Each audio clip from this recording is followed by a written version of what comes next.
அத்தனை பேருக்கும் என்னுடைய அன்பு கலந்த வணக்கத்தினை உரித்தாக்கிக் கொள்கின்றேன். மாண்புமிகு இதய டாக்டர் புரட்சி தலைவி அம்மா அவர்கள்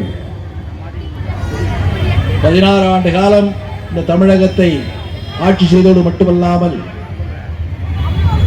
புரட்சி தலைவர் எம்ஜிஆர் மறைவுக்கு பின்பாக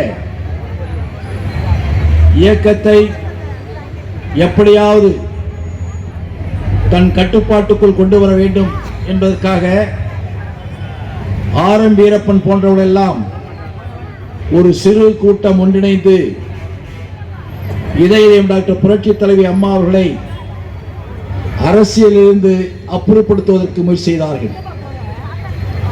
அதற்கு கருவியாக இதயம் டாக்டர் புரட்சி தலைவர் எம்ஜிஆருடைய துணைவியார் திருமதி ஜானகி அம்மையார் அவர்களை முன்னிறுத்தினார்கள்.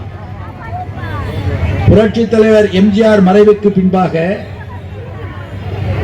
திருமதி ஜானகி அம்மையாரை முதலமைச்சராக்கி எப்படியாவது ஒரு சூழலில் இருந்து புரட்சி தலைவி அம்மா அவர்களை அரசியலில் இருந்து அப்புறப்படுத்த வேண்டும் என்று முயற்சி செய்தார்கள்.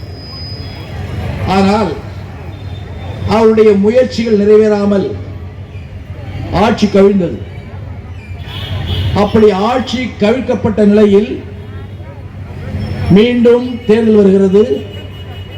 தேர்தலில் ஆர்.எம். வீரப்பன் போன்றவர்களுடைய சுயநலத்தால் இதயம் டாக்டர் புரட்சி தலைவர் எம்ஜிஆர் அவர்கள் கண்டெடுத்த சின்னமான இரட்டை சின்னம் முடக்கப்படுகிறது.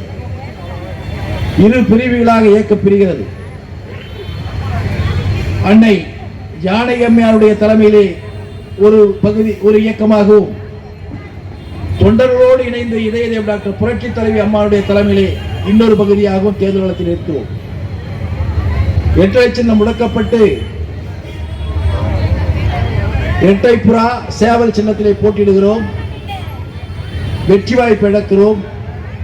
வெற்றி வாய்ப்பு இழந்த பின்பு அன்னை ஜானகி அம்மையார் முடிவு செய்கிறார்கள். என்ன என்று சொன்னால், இந்த கட்சியை தன் கட்டுப்பாட்டில் கொண்டு வருவதற்காக நம்மை ஒரு கருவியாக இவர்கள் பயன்படுத்தி விட்டார்கள். உண்மையான அண்ணா திராவிட முன்னேற்ற கழகத்துடைய தொண்டர்கள், உண்மையான எம்ஜிஆருடைய தொண்டர்கள் புரட்சி தலைவி அம்மா அவர்களை தலைவராக ஏற்றுக் கொண்டிருக்கிறார்கள். எனவே தன் கணவர் உருவாக்கிய அந்த இயக்கத்தை யாருக்கிடத்திலே செல்வாக்கு இருக்கிறதோ அவரிடத்திலே ஒப்படைத்து சென்று விடலாம் என்று முடிவெடுத்து ஜானகி அம்மையார் அவர்கள் புரட்சி தலைவி அம்மா இடத்திலே கட்சியை ஒப்படைத்துவிட்டு ஒதுங்கி விடுகிறார்.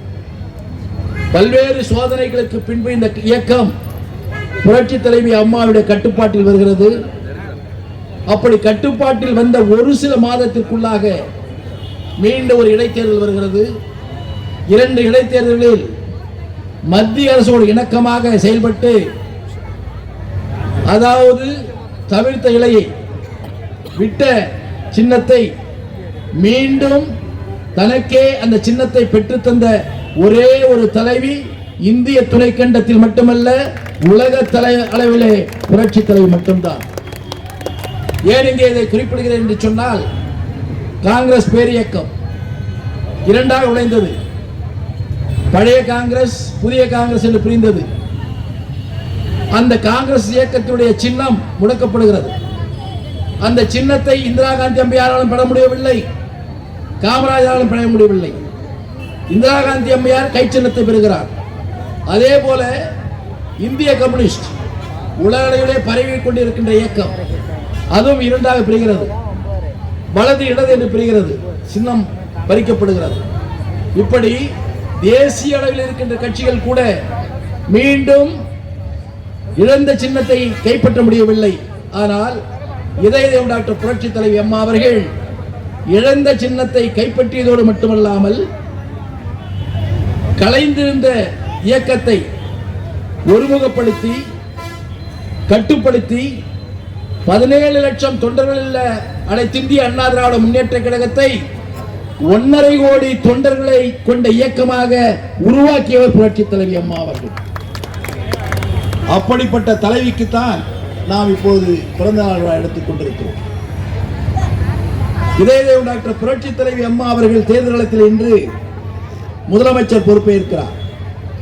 அப்படி முதலமைச்சர் பொறுப்பை ஏற்ற பின்பு அவர் ஆட்சி காலத்தில் இருந்த 16 ஆண்டு காலமும் இந்த சமூக மாற்றத்தை ஏற்படுத்தக்கூடிய நல்ல திட்டங்களை கொண்டு வந்தார்கள். பல முதலமைச்சர்கள் இருந்தார்கள். அப்படி பல முதலமைச்சர்கள் இருந்தாலும் கூட தேவைகளை பூர்த்தி செய்வதற்காகத்தான் முதலமைச்சர்கள் இருந்தார்கள். ஆனால் அடித்தட்டிலே உருண்டு கொண்டிருக்கின்ற ஏழை எளிய மக்கள், தாழ்த்தப்பட்ட மக்கள், பிற்படுத்தப்பட்ட மக்கள், மிகவும் பிற்படுத்தப்பட்ட மக்கள், இவர்கள் சமூகத்திலே மாற்றம் ஏற்பட்டு வாழ்க்கை தரம் உயர வேண்டும் என்பதற்காக பல திட்டங்களை கொண்டு வந்தார்கள். அதிலே முதன்மையான திட்டம் எது என்று சொன்னால், சமூகத்திலே அவலமாக இருந்த தமிழ்நாடு முழுவதும் அல்ல, இந்தியா முழுவதும் பெண் குழந்தை பிறந்தால் அந்த பெண் குழந்தையை வளர்த்து ஆளாக்கி திருமணம் செய்வது என்பது ஒரு கடினமான பணி என்பதை அன்றைய காலத்தில் பெற்ற தாய்மார்களே வேதனையோடு இருந்திருக்கிறார்கள். அப்படி ஒரு பெண் குழந்தைக்கு இரண்டாவது பெண் குழந்தை பிறந்தால் அந்த குழந்தையை கள்ளிப்பாலிட்டு சாகடித்து புதைக்கி விழுந்த ஒரு அவல நிலைமை தமிழகத்தில் இருந்தது. இதற்கு முன்பு பல முதலமைச்சர்கள் இருந்தார்கள்.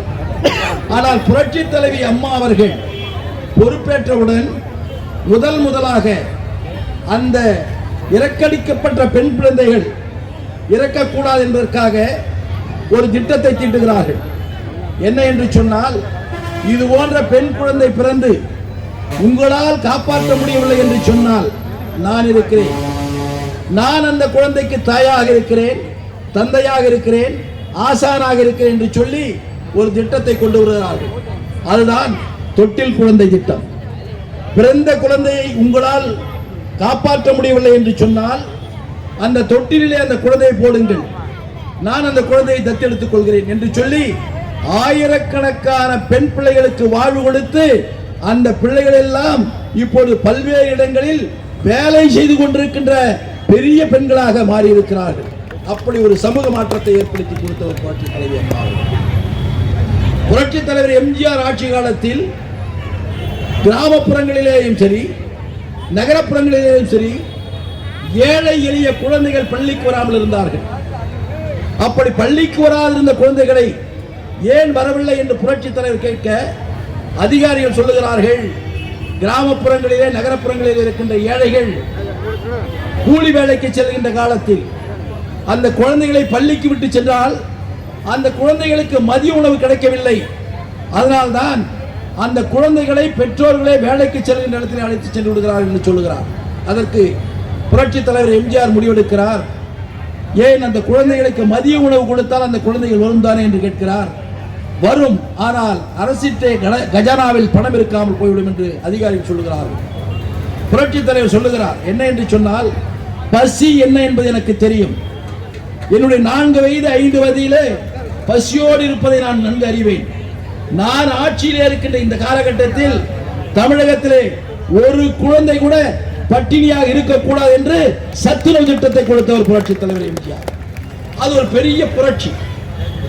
பெரிய புரட்சி என்ன என்று சொன்னால், அந்த குழந்தைகள் பள்ளிக்கு வரக்கூடிய ஒரு சூழலை அந்த புரட்சி தலைவர் எம்ஜிஆர் உருவாக்கி கொடுத்தார். அதை தொடர்ந்து ஆட்சியில் இருந்த புரட்சி தலைவி அம்மா அவர்கள் இடையிலே கூட கருணாநிதி ஆட்சிக்கு வந்தார். அவர் கூட சொன்னார், சத்துணவு திட்டத்தை கொண்டு வந்து குழந்தைகளை பிச்சை எடுக்க வைத்து விட்டார் எம்ஜிஆர் என்றெல்லாம் சொன்னார். அதையானால் அவர் நிறுத்த முடியவில்லை. நிறுத்தினால் அவர் ஆட்சி போய்விடும். அதற்கு பின்பு மீண்டும் புரட்சி தலைவி அம்மா அவர்கள் ஆட்சிக்கு வருகிறார்கள். அப்படி ஆட்சிக்கு 2வது முறையாக வந்த பொழுது சிந்திக்கிறார்கள். புரட்சி தலைவர் எம்ஜிஆர் சத்துணவு கொடுத்திருக்கிறார், குழந்தைகள் பள்ளிக்கு வருகிறது. வருகின்ற குழந்தைகள் ஏழை வயிற்றிலே பிறந்த குழந்தைகள். அந்த ஏழை வயிற்றிலே பிறக்கின்ற குழந்தைகளுக்கு சரியான உடை இல்லை, சரியான புத்தகம் இல்லை, நோட்டு இல்லை, பேனா இல்லை, பென்சில் இல்லை. இது யார் சொல்லி கேட்கவில்லை. புரட்சி தலைவி அம்மா அவர்கள் தன்னுடைய சிந்தனையில் வருகிறது. தன்னுடைய சிந்தனையில் வந்த காரணத்தினால் புரட்சி தலைவர் எம்ஜிஆர் சத்துணவு கொடுத்திருக்கிறார். நாம் அந்த குழந்தைகளுக்கு அனைத்து வசதிகளும் செய்து கொடுக்க வேண்டும் என்பதற்காக படிக்கின்ற குழந்தைகளுக்கு 4 செட் டிரெஸ்ஸை முதலில் கொடுக்கிறார். பாருங்கள், ஒரு தாயாக தந்தையாக இருந்து சமூக மாற்றத்திற்கு எவ்வளவு பெரிய முயற்சியை ஏற்படுத்தியிருக்கிறார் பாருங்கள். சட்டையை கொடுக்கிறார், அதை தொடர்ந்து புத்தகம் வாங்க முடியவில்லை என்பதற்காக புத்தகத்தை கொடுக்கிறார், எழுதுவதற்கு நோட்டை கொடுக்கிறார், பென்சிலை கொடுக்கிறார், பேனாவை கொடுக்கிறார், அதை எடுத்து செல்வதற்கு பையையும் கொடுக்கிறார். இதோடு மட்டுமில்லாமல் 8வது இருந்து 9வது செல்கின்ற பொழுது சைக்கிளும் கொடுக்கிறார். 9வது இருந்து 11வது செல்கின்ற போது 15,000 ரூபாய் மதிப்பீடுள்ள மடிக்கண்ணையும் கொடுக்கிறார். இதற்கு என்ன பொருள்?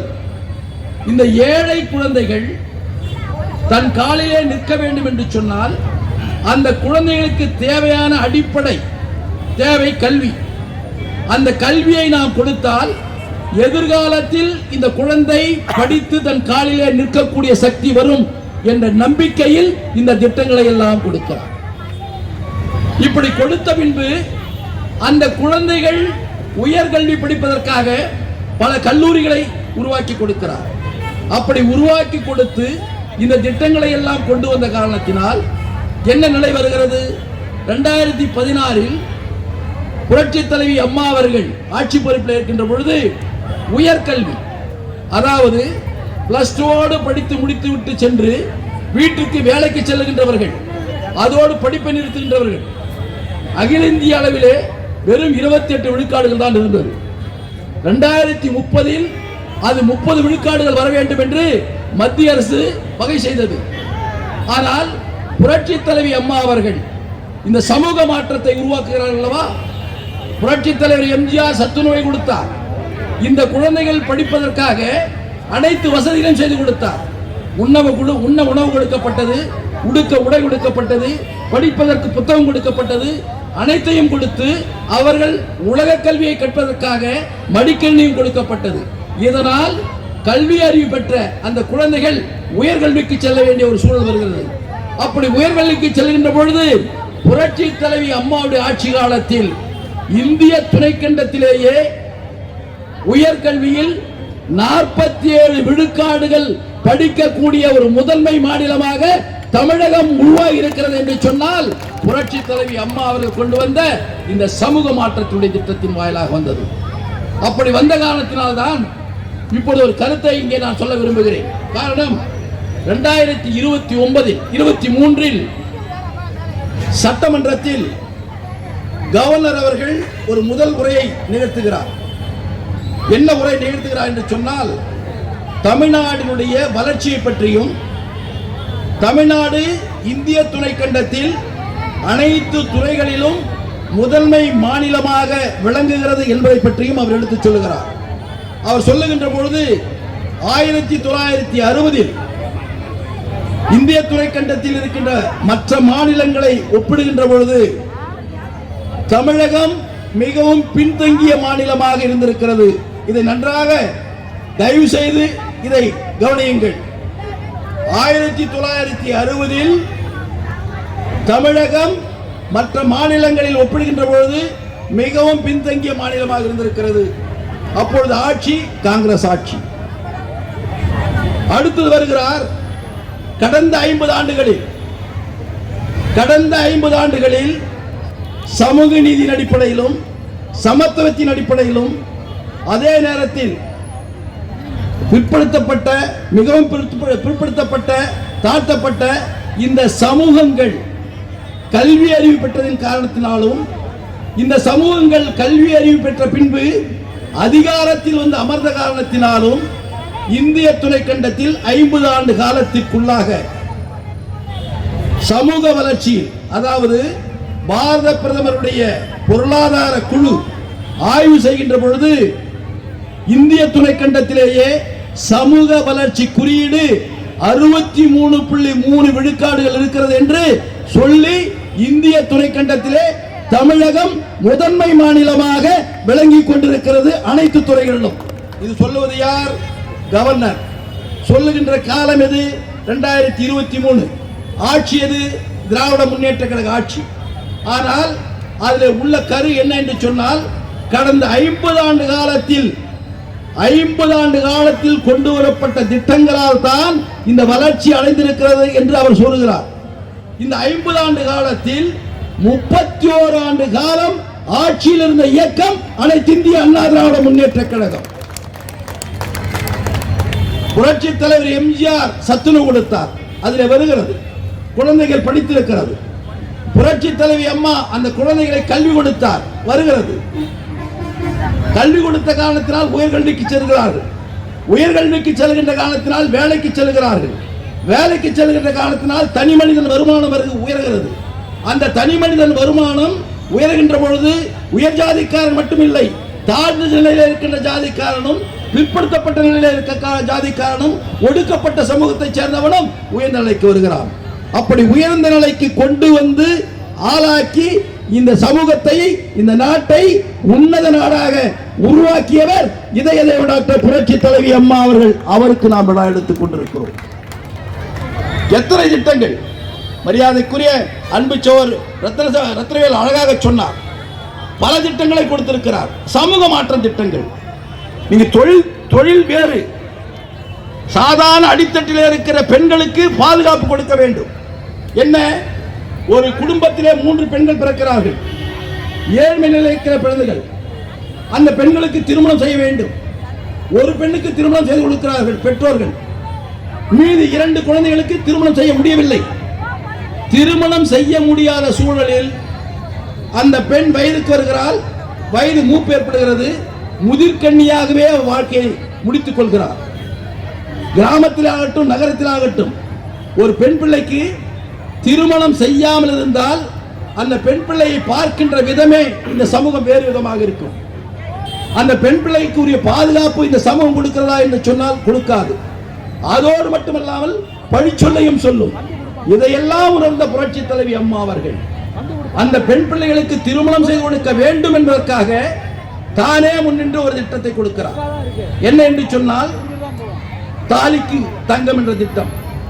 4 கிராம் தங்கமும் 25,000 ரூபாய் கொடுக்கிறார். அந்த பெண் பிள்ளைக்கு திருமணம் செய்ய வைக்கிறார்.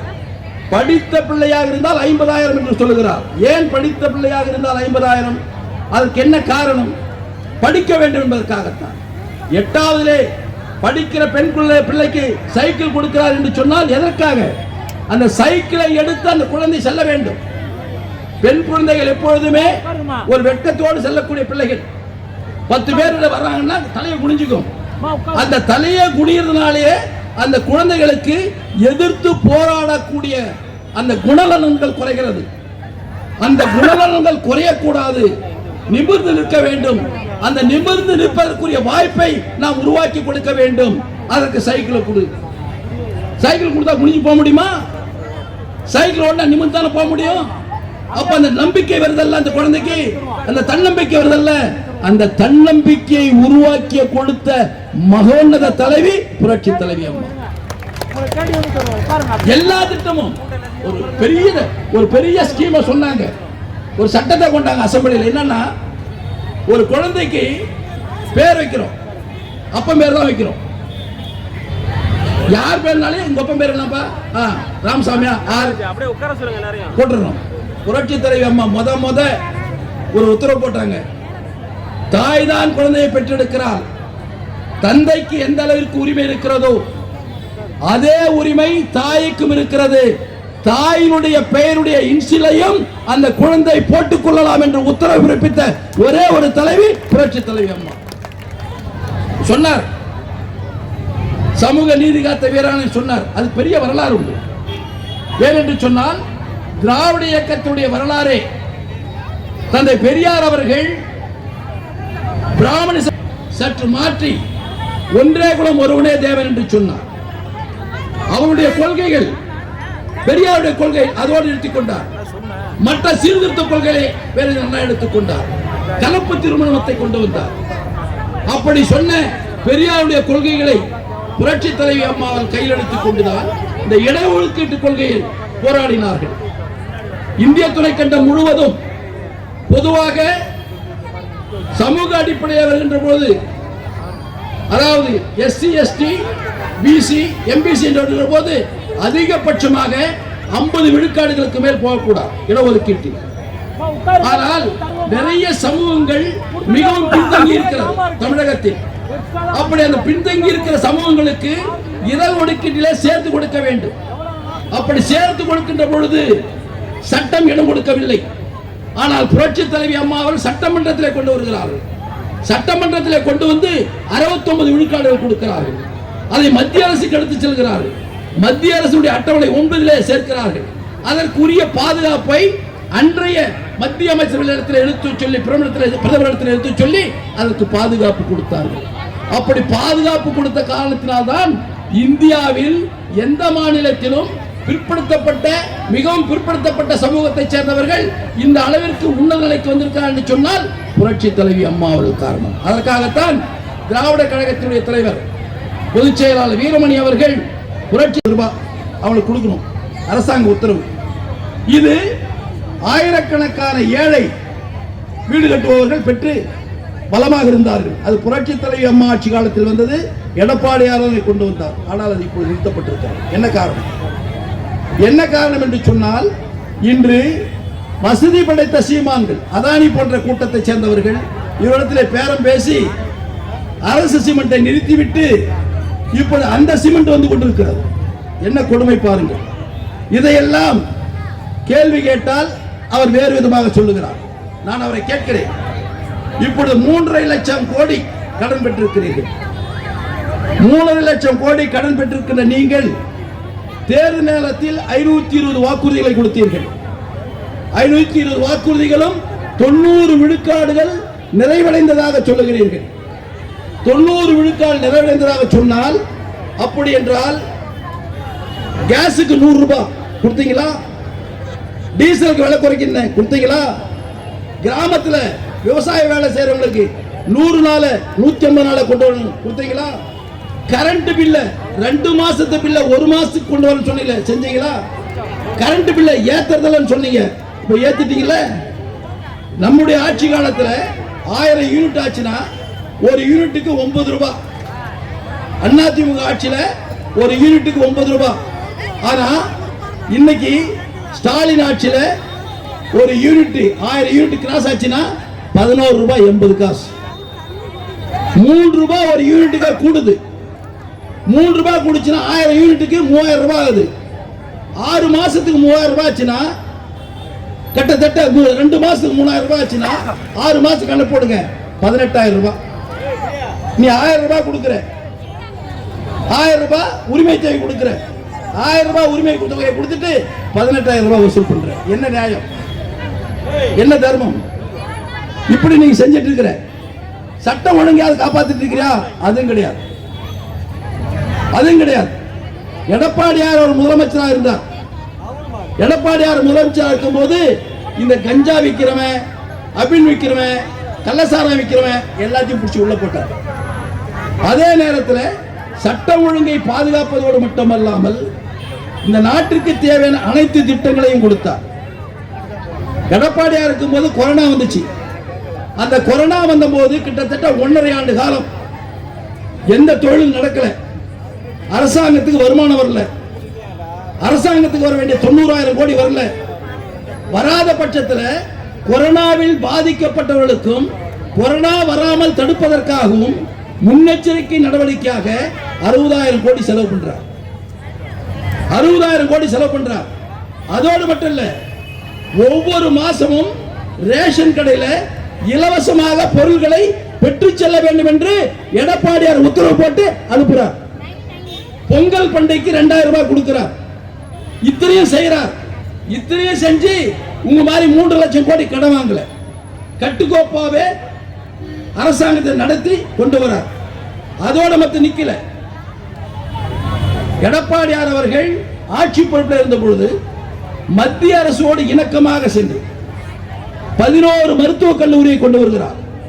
ஒரு காலேஜ் 2 காலேஜ் இல்ல, ஒரு மெடிக்கல் காலேஜ் கொண்டு வரதா சாதாரண விஷயம் இல்ல. 11 மருத்துவக் கல்லூரி கொண்டு வரார். ஒரு மருத்துவக் கல்லூரி கட்டறதுக்கு 348 கோடி ரூபாய் செலவாகுது. 11 மருத்துவக் கல்லூரிக்கு 4000 கோடி. அப்பெல்லாம் பாத்தீங்கன்னா ஒரு ஸ்கீம் அனௌன்ஸ் பண்ணுவான், ஒரு காலேஜ் அனௌன்ஸ் பண்ணுவான், கட்ட மாட்டாங்க, இடம் பார்க்க மாட்டாங்க. ஆனால் எடப்பாடியார் அவர்கள் அறிவித்து மத்திய அரசோடு பேசி உத்தரவு பெற்ற உடனேயே இடத்தை கண்டுபிடித்து கட்டடத்தையும் கட்டி, கட்டடத்தை கட்டியதோடு மட்டுமல்லாமல் அது கல்லூரியிலே மருத்துவக் கல்லூரி மாணவர்களையும் சேர்த்து உடனடியாக கல்லூரியை இயங்க வைத்தவர் போற்றுதலுக்குரிய எடப்பாடியார் அவர்கள். 4 வருஷத்துல என்ன பண்ணிருக்க? 4 வருஷத்துல நீ என்ன கொண்டு வந்திருக்க? அதோட இல்ல, மத்திய அரசோட இணக்கமா இந்த காலத்துல தான் மெட்ராஸ் செகண்ட் மெட்ரோ 63,000 கோடி, 1 ரூபாய் 2 ரூபாய் இல்ல, 63,000 கோடி ரூபாயை மத்திய அரசோட பேசி 2வது மெட்ரோவை வந்து துவக்கி வச்சவர் எடப்பாடியார். நீ பேசுற 5ஆம் தேதி நீ வேற கூட்டம் போட்டிருக்க, மத்திய அரசு நிதி ஒதுக்கல, மத்திய அரசு நிதி ஒதுக்காதனால நீங்க வாங்கன்றீங்க. ஏன் மத்திய அரசு நிதி ஒதுக்கல? இணக்கமா போ, எங்களை அடிமைன்ற மத்திய அரசு பிஜேபியோட அடிமைன்ற. நாங்கள் எப்ப அடிமையாகிறோம்? தமிழ்நாடு மக்களுக்கு தேவையான திட்டங்களை கொண்டு வரும்போது மத்திய அரசோட அடிமை இல்லை, இணக்கமாக சொல்லுகிறோம். நாங்க கேட்கிறோம், கொடுக்கிறோம். சில திட்டங்கள் வந்து நாங்க கேட்க வேண்டிய இடத்துல இருக்கிறோம், மாநில அரசு கேட்க வேண்டிய இடத்துல இருக்குது, கொடுக்க வேண்டிய இடத்துல மத்திய அரசு இருக்கு. கேட்கிற விதம் சரியா இருந்தா மத்திய அரசு கொடுத்தே ஆகணும், கொடுக்க முடியாது, இருக்க முடியாது. ஏனென்று சொன்னால் ஒரு வளர்ந்த நகரம் அதனுடைய தேவைகள் பூர்த்தி செய்யப்பட வேண்டும் என்று சொன்னால் அந்த வளர்ந்த நகரத்தில் மாநில அரசு எந்த அளவிற்கு நிதி கொடுக்க முடியுமோ அதைவிட கூடுதலான நிதியை மத்திய அரசு கொடுக்க வேண்டும். மெட்ரோ என்பது மத்திய அரசினுடைய கீழ் வரக்கூடிய ஒரு திட்டம், மாநில அரசு ஒரு பங்கு உண்டு, அந்த பங்கை நாங்கள் கொடுத்து விட்டோம். மத்திய அரசு கொடுக்க வேண்டும் என்று கேட்கிறோம், கொடுக்கிறார்கள். அதற்கு நாங்கள் இணக்கமாக சென்றதால் வருகிறது, நாங்கள் அடிமை இல்லை. மாநிலத்தில் மக்களுக்கு தேவையான திட்டங்களை கொண்டு வருவதற்காக நாங்கள் அவரோடு இணக்கமாக செயல்பட்டு அதை கொண்டு வருகிறோம். அதை ஏன் நீங்கள் செய்யவில்லை? ஏன் செய்யக்கூடாது? பாராளுமன்றத்தில் கிட்டத்தட்ட 40க்கு 40 நாங்களே தானே சொல்லுகிறீங்க. இதற்காக ஒரு நாளாவது நீங்க போராடி இருக்கீங்களா? எங்க பார்லிமெண்ட் மெம்பர் இருந்தாங்க 2014 மேகதாட்டு அணை கட்டுறதுக்கு மத்திய அரசோட சுற்றுச்சூழல் அனுமதி கொடுத்துட்டான். அனுமதி கொடுத்தது நாங்க என்ன பண்ண, அம்மா உடனே சொன்னாங்க 2014 பாராளுமன்றம் 22 நாள் நடக்காத முடக்கணும். 1 நாள் 2 நாள் இல்ல, 22 நாள் பார்லிமெண்ட் நடத்த விடல. ஒரே ஒரு கட்சி, அதிமுக கட்சி, இந்தியாவில் இருக்கிற எந்த கட்சி எங்களோட கூட்டு சேரல. அது லோக்சபாவானாலும் சரி, ராஜ்யசபாவானாலும் சரி, 2 அவையிலுமே எங்களுடைய மாநிலத்திற்கு தேவையான உரிமைகளை பெற்றுத் தருவதற்காக அன்று அந்த மத்திய அரசை எதிர்த்து போராடினோம். அப்ப அடிமை கிடையாது. எங்களுக்கு பாதுகாப்பு கொடுப்பதற்காக யாரையும் எதிர்ப்பதற்கு நாங்கள் தயார். எங்கள் தேவையை பூர்த்தி செய்வதற்காக யாரோடும் இலக்கமாக செல்வதற்கு தயார். 2த்துக்கு நாங்க தான். ஏன் நீங்க செய்யல? ஏன் உங்களால செய்ய முடியல? ஏன் உங்களுக்கு செய்யறதுக்கு தகுதி இல்லை? செய்ய முடியாது. ஏன்னா அந்த எண்ணம் உங்களுக்கு இல்லை. அந்த எண்ணம் இருந்தா இலக்கமா போவீங்க. உங்க அப்பாவுக்கு காயின் வெளியேறதுக்கு மட்டும் மத்திய மந்திரி வேணும், ராஜ்நாத் சிங் வேணும். அந்த ராஜ்நாத் சிங் வந்தா காயின் வெளியிடுவீங்க. அதுல இந்தி எழுத்திருக்கோம், அவர் வெளியிடுவாரு, நீங்க வாங்கிக்குவீங்க. எங்களுக்கு அப்படி கிடையாது. எங்களுக்கு கொள்கை ரீதியா இது பேரறிஞர் அண்ணா அவர்கள் இருமொழி கொள்கை திட்டத்தை அறிவிச்சாங்க. இந்த நிமிஷம் அதுதான் நிக்கிறோம். நாங்க அரசியல் கொண்டு வரல. திமுகவுக்கு நமக்கு எங்களுக்கு உள்ள வித்தியாசம் என்ன என்று சொன்னால், எதையாவது ஒன்று தங்களால் செயல்படுத்த முடியாத ஒரு நேரம் வருகின்ற பொழுது, மக்களிடத்திலே செல்வாக்கு குறைகின்ற நேரம் வருகின்ற பொழுது, மக்கள் தூக்கி எறிய வேண்டும் என்று சிந்திக்கின்ற நேரம் வருகின்ற பொழுது, திமுக எப்பவுமே எதையாவது ஒரு பிரச்சனை, புது பிரச்சனை கொண்டு வந்துடும். அந்த புது பிரச்சனை தான் இப்ப 2. ஒன்னு மும்மொழி கொள்கை, இருமொழி கொள்கை. இன்னொன்னு நாடாளுமன்றத்தில் மறுவரை, மறுசீரமைப்பு. இது ஏற்கனவே நீண்ட காலமா இருக்கு இந்த பிரச்சனை. இப்ப எதை கொண்டு வர? இப்ப கொண்டு வரதுக்கு என்ன காரணம்னா, உன்னால மக்களை சமாதானப்படுத்த முடியவில்லை. மக்கள் உன் மீது அவநம்பிக்கை வந்து விட்டார்கள், உங்களை ஏற்றுக்கொள்ளவில்லை. ஏற்றுக்கொள்ளாததை தவிர்ப்பதற்காகவும், மக்களை திசை திருப்புவதற்காகவும், பத்திரிகை மற்றும் ஊடகங்களை மாற்றுவதற்காகவும் இந்த நாடகத்தை திரு ஸ்டாலின் கொண்டு வந்திருக்கிறார். அதனால் 5ஆம் தேதி இந்த அனைத்து கட்சி கூட்டத்தை கூட்டுகிறார். நாங்க போறோம். இன்னைக்கு காலையில் எங்களுடைய பொதுச் செயலாளர் சொல்லிட்டார் 2 பேர் அனுப்புறேன்ட்டு. 2 பேர் அனுப்புறது கூட என்ன விஷயம்னா, இந்த நிதி ஆதாரத்தெல்லாம் பேசக்கூடாது. நிதி ஆதாரத்தை பேசுறதுக்கு எந்த விதமான ரைட்ஸும் டிஎம்கே கிடையாது. ஆல் பார்ட்டி மீட்டிங்ல நீ மத்திய அரசை கேட்கணும். மத்திய அரசோட இணக்கமா போய் வாங்கக்கூடிய பணத்தை எங்ககிட்ட என்னத்துக்கு வர? நீ தானே கவர்மெண்ட்ல இருக்க, நீ தானே கட்சி ஆட்சியில் இருக்க, நீ தானே முதலமைச்சர், நீ தானே கேட்கணும். எங்களை எதுக்கு கூப்பிடுற? அப்ப நீ உதவிக்கோ, நாங்க வந்துடுறோம், அங்க உட்காடுறோம். நாங்க உட்கார்ந்து அந்த நிதி எப்படி கொண்டு வரும் பாரு, எப்படி கொண்டு வரும், தானா வருமே. நாங்க ஆட்சி இருக்கும் போது ஒவ்வொரு ஊராட்சியிலும் எவ்வளவு பணம் வந்தது, எவ்வளவு திட்டங்கள் தீட்டணும், 100 நாள் வேலை 100 நாள் வேலைக்கு எவ்வளவு ஃப்ரீயா வந்து பணம் கொடுத்தோம். 1 மாசமா நிறுத்தணுமா? 3 மாசமா இப்ப பணம் கொடுக்க முடியல. 100 நாள் வேலை பெண்களுக்கு 3 மாசமா பணம் கொடுக்க முடியல.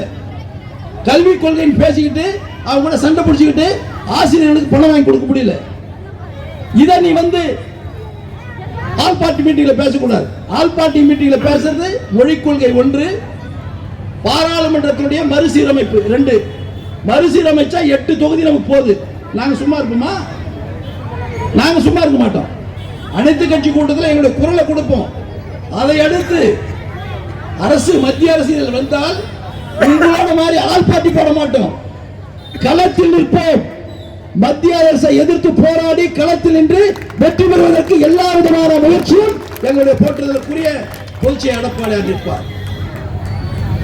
திமுகவுக்கும் அண்ணா திமுகவுக்குள்ள வித்தியாசம் தான் சொல்றாங்க. கட்சி அண்ணா திமுக ஒண்ணு, அப்படியே எதிர்கட்சி. சில பேர் கூட சொன்னாங்க. ஒருத்தர் கூட ஒரு 2 நாளைக்கு முன்னாடி சொன்னார், 62 வாரத்துல எதிர்கட்சி நாங்க தான் இருப்போம். மைக்ல சொல்லலாம், அதாவது ஊடகத்தில் சொல்லலாம். மக்கள் மனதில் இருப்பதை அறிந்து அவர்கள் சொல்ல வேண்டும். அவர்கள் சொல்லுகிறார்கள், அடுத்த 2026 தேர்தலில் புரட்சி தலைவர் எம்ஜிஆர் கட்சியான அண்ணா திராவிட முன்னேற்ற கழகம் தான் ஆட்சிக்கு வரும் என்று அவர்கள் சொல்லுகிறார். புரட்சி தலைவி அம்மா அவர்கள் 16 ஆண்டு காலம், அதோடு புரட்சி தலைவர் எம்ஜிஆர் அவர்கள் 10 ஆண்டு காலம், எடப்பாடியார் அவர்கள் 4 ஆண்டு காலம், 31 ஆண்டு காலம் கொண்டு வந்த திட்டம் தான் இன்று தமிழகம் எல்லா நிலையிலும் முதன்மை மாநிலமாக இருந்து கொண்டிருக்கிறது. நீ நீட் தேர்வு சொல்றீங்க ஸ்டாலின் அவர்களே, அப்பனம் புள்ளி 21 என்ன சொன்னீங்க? நாங்க வந்தா கையெழுத்து போட்டுருவோம். எங்க அப்பா கிட்ட மந்திரம் இருந்தால் மகன் என்னாச்சு மந்திரம்? கையெழுத்து எங்க? 30 லட்சம் பேரோட கையெழுத்து வாங்கி அது சேலம் மாநாட்டில் அந்த கையெழுத்து வாங்கின பேப்பரு போண்டாவுக்கும் சாராயத்துக்கும் அங்கெல்லாம் பீச் எடுத்துட்டாங்க. இவங்க கொள்கை அவ்வளவுதான். ஆனா முதலமைச்சர் இருந்த எடப்பாடியார் அரசு பள்ளியில படிக்கிற குழந்தைங்க, அந்த அரசு பள்ளியில படிக்கிற குழந்தைங்களுக்கு போதிய வாய்ப்பு இல்லை. நீட் எக்ஸாம்ல பதில் எழுதுறதுக்குரிய போதிய வாய்ப்பு ஆசிரியர்கள் இல்லை. தனியாக டியூஷன் எடுத்து கொள்வதற்கு பண வசதி இல்லை. என்ன கிண்டல் பண்றாரு இந்த தினகரன் எல்லாம். நீண்ட காலமாக அரசியல் பாரம்பரியம் உடையவனுக்கு எல்லாம் யாருக்கும் தெரியலையே. இந்த நீட் தேர்வு இந்தியா முழுசு இருக்கிறது. எந்த மாநிலத்து முதலமைச்சருக்கு இந்த சின்ன வரலையே? ஏன் இதுக்கு முன்ன கருணாநிதிக்கு இந்த சின்ன வரலையே? எடப்பாடியாருக்கு வருதுன்னா அந்த எடப்பாடியார் ஒரு சாதாரண விவசாய குடும்பத்திலே பிறந்தவர். அவர் சாதாரணமா அரசு பள்ளியிலே படித்தவர். அந்த அரசு பள்ளியிலே படிக்கும் போது எவ்வளவு சிரமங்கள் இருக்கும் என்று தெரிந்தவர். தெரிந்த காரணத்தினால் இந்த திட்டத்தை கொண்டு வந்து அந்த குழந்தைகளுக்கு பால் வார்த்து கொண்டிருக்கிறார். ஏன் நீ செய்யல? இப்ப உனக்கு எந்த வாய்ப்பு இருக்குது, ஏன் செய்யல? நாங்க 7.5 விழுக்காடு கொடுத்தத ஸ்டாலின் காப்பி அடிக்கிறார். ஒத்துக்கணையா? என்ஜினியரிங் காலேஜ் ஸ்டூடெண்ட்ஸுக்கு அந்த 7.5 இப்ப கொடுத்திருக்கிற. என்ஜினியரிங் காலேஜ் எல்லாரும் போலாம். ஏன்னா புரட்சி தலைவர் எம்ஜிஆர் தான் முத இந்த கல்விக்கு கண் கொடுத்தவர். எப்படின்னா அரசாங்க காலேஜ், என்ஜினியரிங் காலேஜ் ஒரு குறிப்பிட்ட காலேஜ் தான் இருந்தது. இங்க பாத்தீங்கன்னா சேலம்